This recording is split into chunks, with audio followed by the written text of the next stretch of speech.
in last lecture we were talking about हम सारे drug abuse and alcohol disease के बारे में बात कर रहे थे। तो अल्कोहल अब्यूज़ भी हमने देखा था, ड्रग अब्यूज़ अच्छे से देखा, एडिक्शंस के बारे में बात कर रहे थे, क्यों होता है, कैसे होता है, क्या क्या सब्सटेंस उनमें इन्वॉल्व है। अल्कोहल अब्यूज़ एक्चुअली हम कल देख चुके हैं, जिसमें लिवर, किडनी ये सब अफेक्ट होता है, मेनली CNS अफेक्ट होता है अल्कोहल एडिक्शन में। इसके अलावा ये 2 पॉइंट्स हैं जो NCERT में दिए हैं कि such habits are more taken during adolescence age में ही ऐसी आदतें बहुत जल्दी ज़्यादा लगती है। तो ऐसे में क्या है, parents and teachers have special responsibility होती है कि वो काउंसलिंग अच्छे से करें या ध्यान दें। तो ये है अल्कोहल अब्यूज़। अब हम बात करेंगे अबाउट टोबैको अब्यूज़ और एडिक्शन। टोबैको में ही स्मोकिंग भी आता है, क्योंकि स्मोकिंग में भी टोबैको ही प्रेजेंट होता है। So let's see, like colleges की एज में तो मोस्टली जो आगे पढ़ते हैं, इंजीनियरिंग करते हैं, MBBS, उसमें तो मोस्टली ग्रुप में रहने के लिए या ऐसे ही हैबिट पड़ जाती है स्मोकिंग की। तो बहुत लोग हैं, स्मोकिंग भी एडिक्शन ही है जो एडोलसेंस से ही स्टार्ट होती है। एक शौक के लिए पीने लगते हैं, फिर आदत पड़ती है। अब इसमें देखेंगे कि टोबैको जो है वो use for more than 400 years से भी ज़्यादा से यूज़ हो रही है। स्मोक्ड इन टोबैको यूज़ हो रहा है इन द वे ऑफ स्मोक और चीविंग और स्नफ। इसमें क्या होता है, इसमें निकोटिन होता है, ऑब्वियसली सबको पता होगा, जो किससे मिलता है, from the leaves of tabacum Nicotiana. इसके लीव से, इस प्लांट के लीव से ये मिलता है। अब इसमें क्या होता है, टोबैको क्या करता है, एड्रेनल मेडुला को अफेक्ट करता है, जिसमें से adrenaline and non adrenaline release होता है, जिसकी वजह से BP और हार्ट रेट ये सब इंक्रीज होता है, and which is very harmful. इसमें मेनली होता क्या है, अब हार्ट रेट बढ़ जाएगा, BP बढ़ जाता है इंक्रीज, तो बॉडी में क्या होगा, वो जागने के लिए ये लेते हैं, क्योंकि सब अब इंक्रीज है, हार्ट रेट ज़्यादा है, BP ज़्यादा है, तो जाग सकेंगे, तो वो बॉडी का प्रोसेस इंक्रीज हो जाता है, तो जागने के लिए ये सब करते हैं, या ऐसे ही शौक के लिए भी। इसमें और एक चीज़ क्या होती है कि कार्बन मोनोऑक्साइड जो है, CO जो है, जो स्मोकिंग करते हैं उनमें कार्बन मोनोऑक्साइड CO जो है वो ब्लड में भर जाता है। अब ये चीज़ याद रखना कि कार्बन मोनोऑक्साइड की बॉन्डिंग ब्लड के साथ इज मोर, हेमोग्लोबिन के साथ बहुत अच्छी दोस्ती होती है एज कंपेयर टू O2। मतलब 200 से 250 गुना ज़्यादा कार्बन मोनोऑक्साइड की दोस्ती अच्छी होती है with hemoglobin as compared to O2। इससे क्या होगा, अब कार्बन मोनोऑक्साइड भरता जा रहा है बॉडी में, तो क्या होगा, हेमोग्लोबिन के साथ उसका कंपैरिजन बहुत अच्छा है। जब पूरा कंबशन होता है तो CO2 होता है, जब अधूरा कंबशन होता है तो CO होगा, कार्बन मोनोऑक्साइड होगा। अब क्योंकि ये कार्बन मोनोऑक्साइड जुड़ जाता है हेमोग्लोबिन के साथ, तो O2 अच्छे से जुड़ नहीं पाता है हेमोग्लोबिन के साथ, मतलब टिश्यूज़ को, सेल्स को ब्लड के थ्रू एक प्रॉपर ऑक्सीजन नहीं मिलता, मतलब ऑक्सीजन की कमतरता होने लगती है, जिसको क्या बोलेंगे, हाइपोक्सिया होना। मतलब हाइपोक्सिया होना मतलब ऑक्सीजन कम पहुंचना फिर सारे टिश्यूज तक ब्लड के थ्रू, और इससे क्या हो सकता है, पेशेंट की डेथ्स भी हो सकती है। तो ये होता है मेनली, एक ये याद रखना, निकोटिन की वजह से स्मोकिंग, जिसकी वजह से ब्लड प्रेशर और हार्ट रेट इंक्रीज होता है, और एक कार्बन मोनोऑक्साइड जो है वो ऑक्सीजन को जुड़ने नहीं देता, तो उससे हाइपोक्सिया होने लगता है। So let's see, tobacco contains nicotine, ये हमने देखा, स्टिमुलेट्स एड्रेनल ग्लैंड को स्टिमुलेट करता है, मैंने बोला एड्रेनल मेडुला को स्टिमुलेट करेगा, जिसकी वजह से BP and heart rate increase. Tobacco chewing क्या होता है, चीव करने से क्या होगा, कहाँ का कैंसर होगा, risk of cancer of oral cavity, क्योंकि चीविंग है तो वहाँ का cancer. In the way of smoking, tobacco smoking अगर देखें तो incidence of cancer of lungs, urinary bladder, throat, bronchitis, emphysema means lungs जो है वो ब्लॉक हो जाना, तार से पूरे भर जाना, तार पता है ना अभी, जो सिगरेट फर्स्ट स्मोकिंग करते हैं तो पहला बर्न्ट जो होता है तार फॉर्म होता है, तो लास्ट बर्न्ट तक धीरे धीरे वो तार का जो क्वांटिटी है वो बहुत ज़्यादा इंक्रीज हो जाता है, पहले से एज कंपेयर टू लास्ट बहुत ज़्यादा होता है लास्ट वाला। तो वो तार जो है वो भर जाता है, वो भरने लगता है जो ब्लॉक करेगा लंग्स को, जिसको बोलेंगे emphysema, which also can cause death. Coronary heart disease हो सकता है, गैस्ट्रिक अल्सर और भी बहुत कुछ हो सकता है।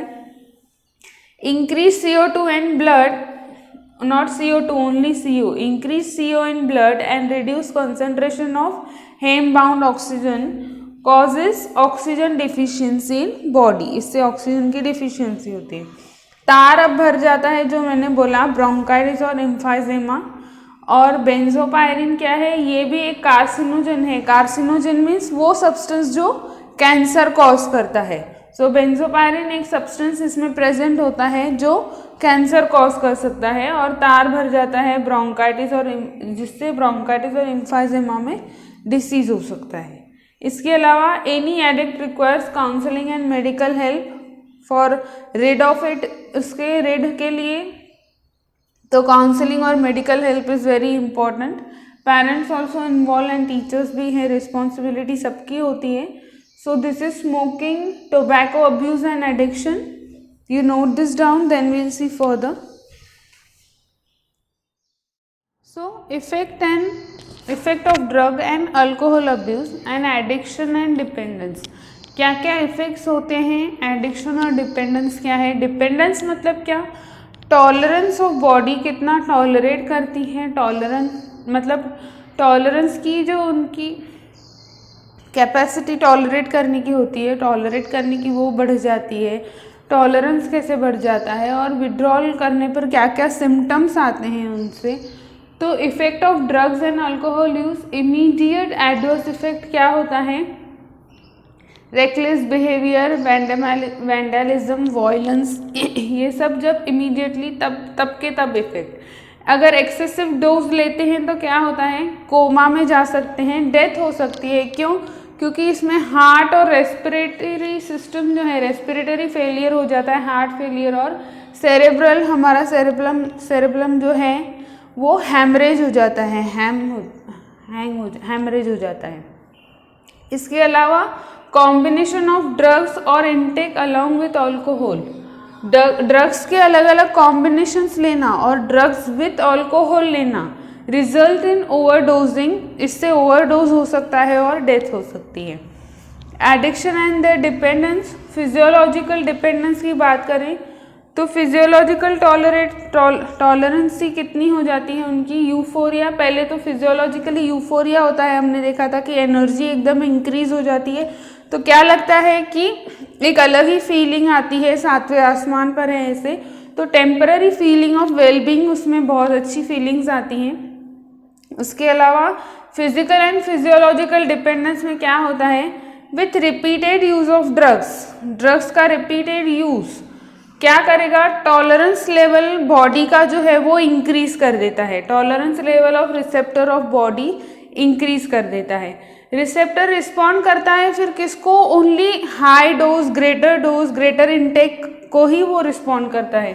Then receptor response only to highly doses leading to greater intake and addiction.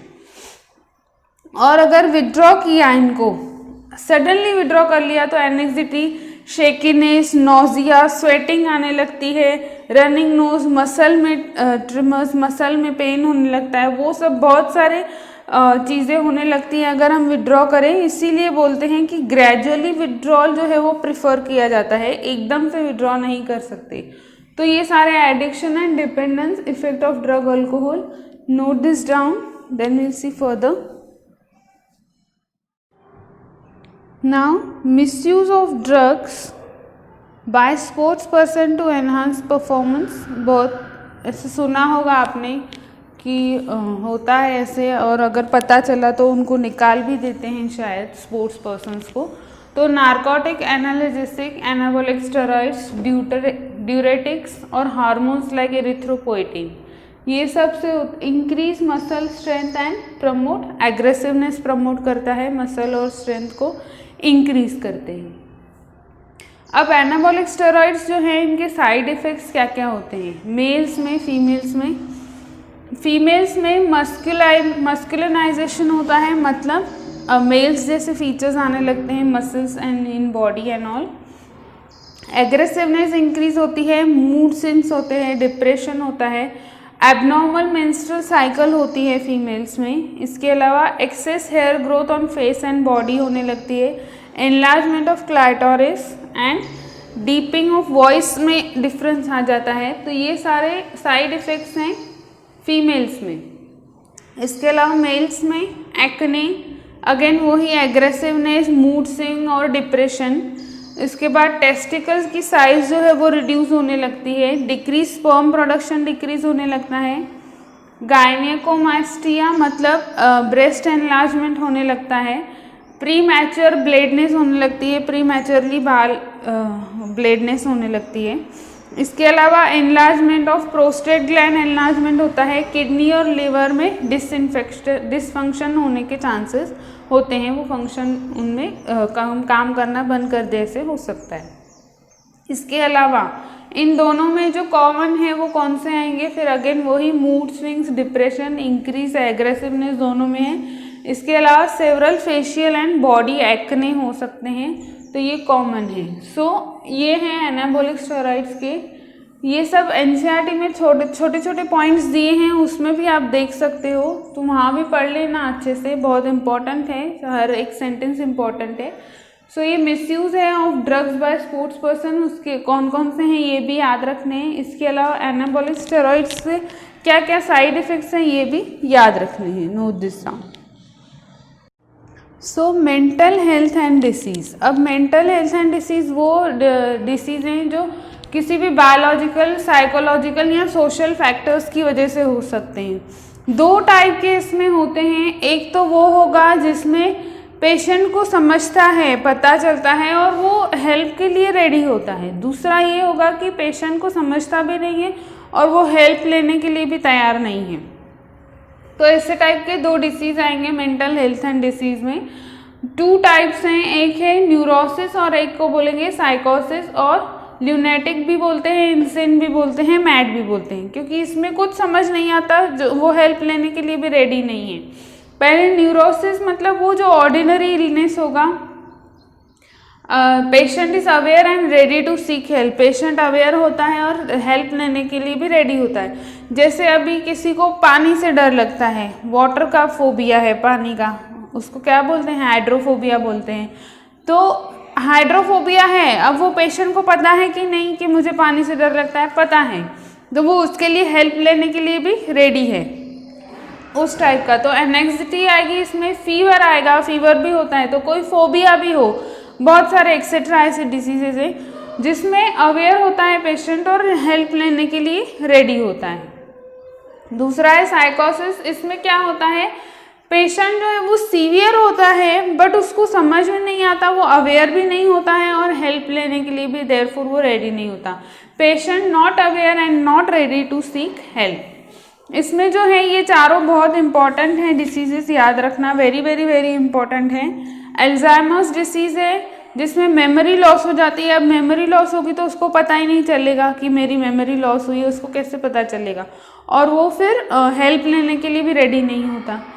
So Alzheimer's disease, progressive loss of memory, ये क्यों होता है, ड्यू टू, इसमें एक पॉइंट मैंने शायद नहीं लिखा है, due to decrease of, I think इसमें आता है ACH, एसिटिल कोलाइन, यहाँ पे ऐड कर लेना, डिक्रीज ऑफ एसिटिल कोलाइन, ACH मतलब एसिटिल कोलाइन के डिक्रीज की वजह से ये होता है। इसके अलावा शिज़ोफ्रेनिया, इसमें क्या होता है, पर्सनालिटी स्प्लिट होती है, हैलुसिनेशंस होते हैं, डिमेंशिया एक्सेट्रा होते हैं। ये क्यों होता है, डोपामिन के डिक्रीज की वजह से। Decrease in dopamine, no not decrease, increase, excess in dopamine. Dopamine अगर बढ़ जाता है, डोपामिन क्या है, एक सब्सटेंस है, केमिकल है, न्यूरोट्रांसमीटर में हमारे प्रेजेंट होता है, जो एड्रेनालाइन ऐसे टाइप ऑफ सब्सटेंस रिलीज करने में हेल्प करेगा। तो ये डोपामिन एक्सेस हो जाए अगर, तो शाइजोफर्निया होता है, ये भी पूछा जाता है। और नीचे वाला जो डिसीज़ है पार्किंसंस डिसीज़ है, इसमें डोपामिन डिक्रीज होने की वजह से होता है। तो ये दोनों याद रखने, इंक्रीज होने की वजह से कौन सा होता है और डिक्रीज होने की वजह से।